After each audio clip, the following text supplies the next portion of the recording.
আসসালামু আলাইকুম সম্মানিত ভিউয়ার্স, কেমন আছেন? আমি মোহাম্মদ জাকারিয়া, চিকিৎসক, মোটিভেশন স্পিকার। আপনাদের মাঝে স্বাস্থ্য বিষয়ে আলোচনা নিয়ে আসলাম। বন্ধুরা বিভিন্ন সময় বিভিন্ন ধরনের আলোচনা নিয়ে এসে আজকে স্বাস্থ্য বিষয়ে আলোচনা। তো বন্ধুরা অনেকে কমেন্ট বক্সে কমেন্ট করেছে ইদানিং আমাদের প্রত্যেকের ওজন কমে যাচ্ছে। তো বন্ধুরা ওজন কেন কমে যাচ্ছে এই ভিডিওটা প্রথম থেকে শুরু করে শেষ পর্যন্ত না টেনে অবশ্যই শুনবেন, এবং যারা সাবস্ক্রাইব করেছেন তাদের অসংখ্য ধন্যবাদ।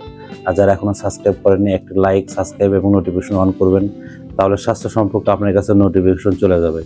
তাহলে বন্ধুরা শুনুন আমাদের কেন ওজন কমে যাচ্ছে। তো বন্ধুরা আমাদের কিন্তু প্রতিনিয়ত এই বডিকে ভালোবাসতে হবে, যার জন্য কিন্তু আমাদের ডায়াবেটিক্স এবং সুগার লেভেল এবং আমাদের প্রেশার প্রতিনিয়ত অন্তত আমাদের 6 মাসে অন্তত 1 বছর পর পর অন্তত এগুলা চেক আপ করার দরকার। আমরা কিন্তু চেক আপ করি না, এবং আমাদের আরেকটা বিষয় সেটা হচ্ছে পানি পান করি কম। সেই ক্ষেত্রে কিন্তু অনেক সময় কিন্তু কিডনির লস হয়ে যায়। সেই ক্ষেত্রে কিন্তু আস্তে আস্তে কিন্তু কিডনির যখন সমস্যা হয়ে যায় ওই ক্ষেত্রে কিন্তু ক্ষতি হয়ে যায়।